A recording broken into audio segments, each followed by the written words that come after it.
Who are you? Who are you? Who are you? Who are you? Who are you? Who are you? Who are you? I am Timothy Chalamet. Hi, I'm Ace Space. I'm Pink Pantheress. I'm Lotto. My name is Jack Harlow. Lil Uzi Vert. I am Juice WRLD. My name is Oscar Richard Post, a.k.a. Post Malone. Another one. Who are you? I'm me, yo. The biggest in the game. The Zigzag Zig. We the best CEO. Zigzag Zigalaw. A.k.a. Mogul Talk. A.k.a. The RZA, a.k.a. Young Icon. A.k.a. Bobby Stills, Bobby Digital. A.k.a. The Scientist, the Resurrector. A.k.a. Future. I'm 2 Chainz. What up? Man, I be that pretty motherfucker, man. ASAP? Yes, sir. Rocky. Yes, sir. Welcome to Austin, Texas, ASAP. Thank you, sir. Who are you? Kendrick Lamar. Who are you? J. Cole. Who are you? My name is Aubrey Drake Graham. See that? Takes concentration to put together a blunt. 30 seconds or less. Now I gotta put it in the microwave. Who are you? R. Kelly. Who are you? Lil B the bass guy. Now we can interview. Who are you?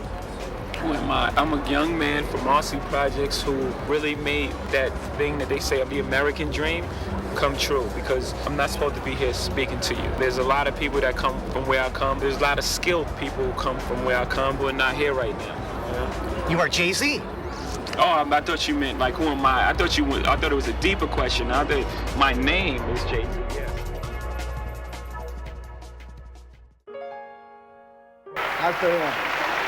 And the well-deserved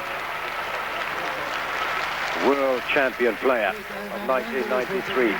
Roberto Baggio, Italian professional football player. Truthfully, professional football player isn't enough to describe the talent of this man. To say that he's highly decorated would be an understatement. He was named 4th in the FIFA Player of the Century in 1999, chosen as the 1993 FIFA World Player of the Year, winner of the 1993 Ballon d'Or, 5th highest scoring Italian in all competitions. There's more, but I think you get the point. On the field, he was a presence to say the least. Playmaker, fantastic dribbler, free kick specialist, and a great finisher. He was one of the greats, if not one of the greatest ever. In the 94 FIFA World Cup, his reputation was on full display, being an instrumental piece in the progression of Team Italy throughout the tournament. So much so that they made it to the finals against Brazil. This was a monumental moment for 2 reasons. Up until this point, both Italy and Brazil have won the FIFA World Cup 3 times since the conception of the tournament. And secondly, this wouldn't be the first time that Italy faced against Brazil in the finals. Just 24 years ago in 1970, a 3-year-old Roberto Baggio had witnessed his dad crying when Italy lost the World Cup to Brazil, and from that moment he told his father that one day he would win the World Cup for Italy. This wasn't just a normal match, this wasn't just a World Cup final, this was about fulfilling a promise and making things right. Whoever won this tournament will be the first 4-time FIFA World Cup winner. The match was even, with neither team scoring a goal in the full 90 minutes, and even with the extra time, the score remained the same. That was until the penalties. Italy was up first. They missed. Then Brazil, blocked by the keeper. Then Italy again, and they scored the first goal of the tournament. Brazil then follows in suit. Italy scores again, maintaining their lead, but Brazil manages to stay on their tail by scoring again. Italy's next shot gets blocked by the keeper. Brazil now has the chance to take the lead, which they do.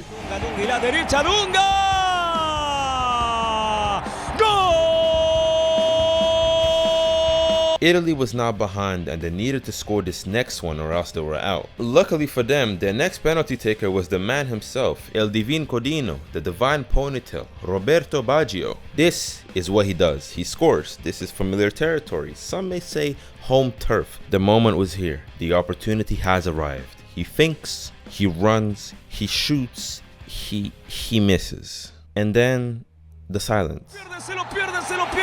Brasil es campeón del mundo. El error del divino. Brasil es campeón del mundo por 4ª vez en su historia. Shame, disappointment, a shift in reality, the man who died standing. Of course, this wasn't a physical death. He was still standing and breathing, but what truly died in this moment was his ego. The person who everyone told him he was and the person who he thought he was managed to do something which completely goes against his identity: miss. If I had a knife at that moment, I would have stabbed myself. If I had a gun, I would have shot myself. At that moment, I wanted to die. That's how it was. I could have killed myself that day and felt nothing. Who are you? What makes a person who they are? Personality, identity, ego? But what even is ego? How is it formed and what is its purpose? The word ego originates from Latin, but to get a better understanding of ego, it's best to look at the East. In Sanskrit, the word ego is Ahamkara. Ego is defined as the sense of self, or the I feeling. It's the equivalent to your identity. This is usually who people think they are. Your profession, who you're married to, family status, economic class, ethnicity, nationality, weight, height, fashion sense, music taste, even their beliefs. All of these make up your ego, your identity. There's two main reasons why we have ego. The first is for protection. The ego is a protective mechanism which usually rises when feeling negative emotion. To help us feel better, the ego will either put others down or pump ourselves up. It's why it's also known as a coping mechanism. It's the master of coping. You see a girl who you find attractive, you muster up the courage to go ask for a number, she says she's not interested, you feel a little shame from being rejected, and as a way to cope with the negative emotion you're feeling,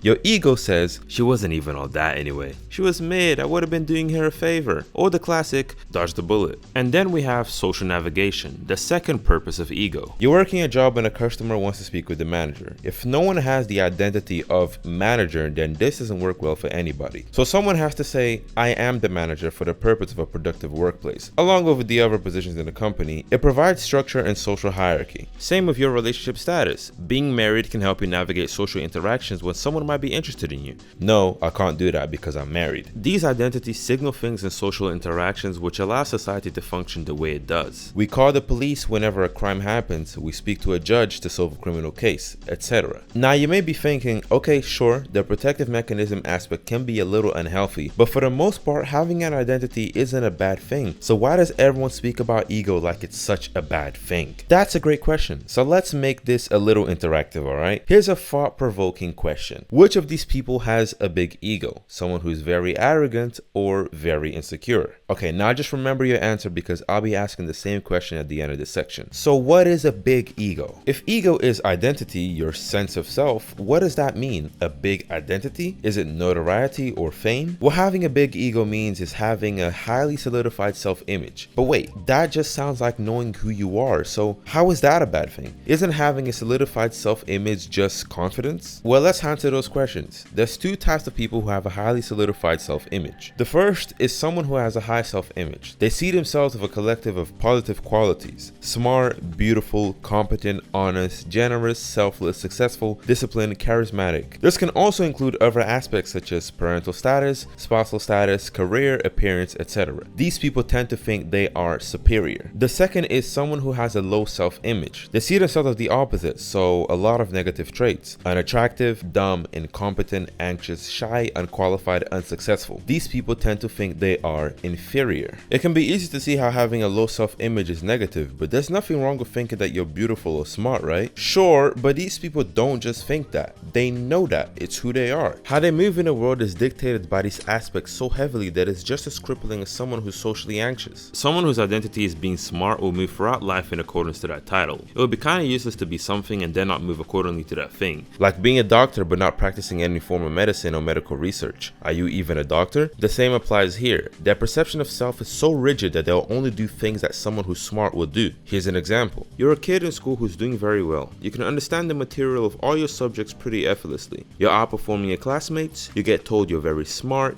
gifted, special, and now you're known as a smart kid. Slowly but surely it becomes a part of your identity. It's a good thing, right? So throughout the next years, you find school to be very easy. You don't even study. All A's and A pluses. Eventually, however, you will reach a ceiling. You'll get a B, or maybe your grades will start dropping. You've never revised because you haven't needed to since you're so smart, so you chalk the B and tell yourself, if I can still get B's without revising, imagine what I would get if I gave 100%. Still, you don't revise. You start doing worse. The curriculum gets more advanced. A's become rarer, GPA is going down the drain. All of this could be fixed if you just locked in and revised, but why doesn't this person revise? Well, simply put, they will no longer be smart if they did. Being smart means doing things effortlessly because you can understand it easily. If you have to actually lift a muscle and try, then are you actually smart? And if you're not smart, then who even even are you anymore? And just like that is how your perception of yourself, your highly solidified self-image, has made you rigid to act in ways outside of the way you perceive your true self to be. Because you believe that not being this thing is the equivalent of no longer being yourself, it's the equivalent of being dead. Here's the big shocker. Having a very high self-image or very low self-image, both of these people are just as insecure as one another. It manifests in different ways, but still, both are just as insecure. That's right, the person who has a high self-image isn't actually confident because that's not what confidence is. The bigger your ego, the bigger the perception of self, the more solidified and rigid that image is, the more insecure you are. So let me ask again, did your answer to this question change? No. Give it up. No. I'm not just like the rest of you. I'm stronger. I'm smarter. I'm better. I am better! Well, that's a big ego if I ever saw one. Wonder where he got that from. Actually, that's a great question. Where did we get our egos? When did we go from asking who am I to I am XYZ?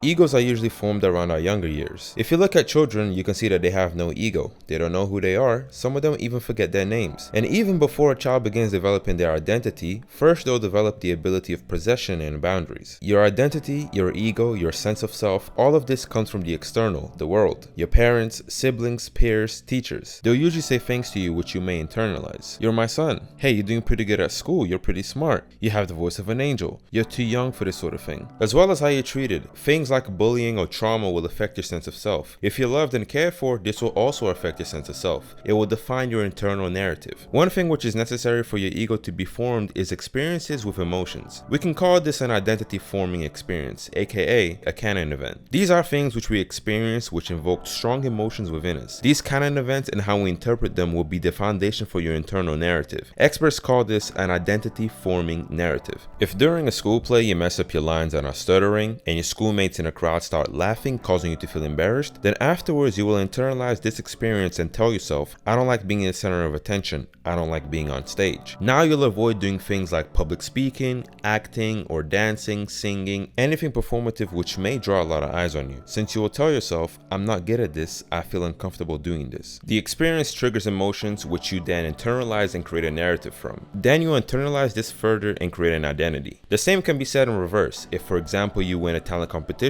this time your internal narrative will be positive. An insightful word can be found in Sanskrit, the term samskara. Samskara is defined as mental impressions, recollections, or psychological imprints that colors one's thoughts and actions. Our egos, our identities, are mostly made up of samskaras. This means that the ego is a sense of value which comes from the external, what is told to us and what we experience. But there's also a sense of value which comes from the internal. We call that confidence. Me having a gun just gives me a certain level of confidence. Knowing that it's below my belt. That's all I'm saying, man.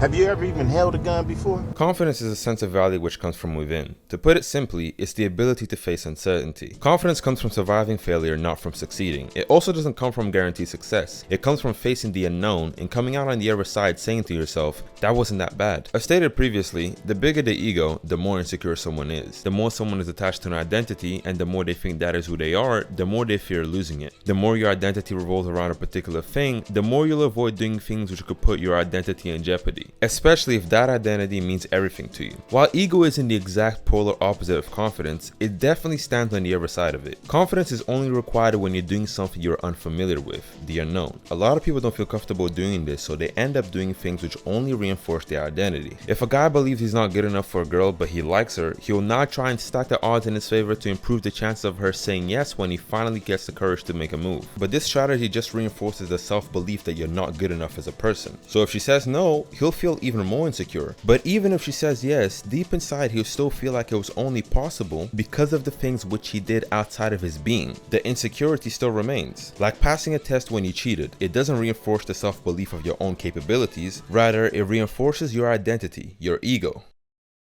So after saying all this, you may come to the conclusion that the ego is problematic and perhaps it would be healthier to get rid of it. Well, not necessarily. Ego is neither good nor bad, it's just a function of the mind. Similarly to emotions, they're neither good nor bad. But this is all dependent on how much they rule your life. If anxiety stops you from social interactions, that's a problem. And this also applies to the ego. If it gets out of our control and starts to control us, that's a problem. But worry not, you can have a healthy ego. The smaller the ego, the healthier it is. So how do you make your ego smaller? Not by thinking negatively about yourself, because remember, having a big ego is having a highly solidified image of the self, but rather by having a more neutral view of yourself. The first and most crucial step to reduce your ego is awareness. The ego is a part of the mind. It can be observed just like your thoughts and your emotions. You can even notice a function of ego. It's trickier and subtler, but still observable, so awareness is key. Being aware of your ego, noticing it, observing it will naturally reduce it, because to observe something requires a degree of separation from that thing, kind of like looking at yourself from a third person perspective. Knowing how you perceive yourself is crucial, along with being aware that if someone believes something about themselves, they have a cognitive bias to prove it to be true, sort of like a self-fulfilling prophecy. It's kind of why someone who is narcissistic, very egotistical, can never live happily if others don't see them in the same way which they see themselves, and they will always go out of their way to prove what they believe to be true, because the truth is they don't really believe it about themselves. When someone is behaving egotistically, they're usually not aware that they're behaving because of their ego. The bigger the ego, the less awareness you have of your own ego. Most narcissists are unaware of their narcissism because their ego sort of eclipses their sense of self. Number 2, learning to tolerate and not be afraid of negative emotions will reduce your ego. Remember that ego is a protective mechanism which will arise when feeling negative emotion to help us feel better. So naturally, being okay with the possibility that you might feel negative emotion will reduce your ego, since your ego will also try to protect the possibility of even experiencing negative emotion in the first place. This in turn will make you more confident, as you're more willing to face uncertainty. This is why exposure therapy is so strong. It teaches you to tolerate negative emotions. Number 3, stop comparing yourself to other people. To be beautiful, smart, independent, any of these words, any of these identities, someone out there has to not be these things to draw a distinction. It's kind of like that famous quote, if everyone's super, then no one is super. For you to be something, you have to contrast and compare yourself to others, and that act of comparison fuels your ego. If you say to yourself, I want to be the best, being the best means you have to be above others. You have to be better than others. You must think to yourself, I am better than all these other people. My value as a person is much higher than all these other people. It can be really subtle, but again, be aware of when you compare yourself. And I think it goes without saying, but social media makes this problem even worse. The beauty standards, the engagement stats, the follower count, you'll find yourself comparing yourself to other people, feeling inferior or superior, fueling your arrogance or your insecurity. Be aware of this. The act of comparing yourself to someone else is egotistical by nature. It can only be done with ego. You cannot compare yourself to another human if you don't have an identity. The more comparisons you make, the more your ego grows. Spending time in nature and by yourself. Why this helps is because you have no one to compare yourself to, and you can be no one when you're by yourself. You don't have to wear the hat of being a leader, a doctor, or an Irishman. Your ego kind of just chills out because it's not necessary. You don't have to perform and be your identity. It's a good way to return to a healthy baseline. And lastly, living in a present. And by living in a present, this doesn't mean the disregardment of the youth for tomorrow, so let's go out with a bang, which could potentially derail our future. This isn't what this means. By living in a present means to detach yourself from the past, which involves experiences, recollections, memories, and traumas, aka samskaras, and not letting those things be a cause of resistance for how you should navigate in the world because of who you think you are. Look out.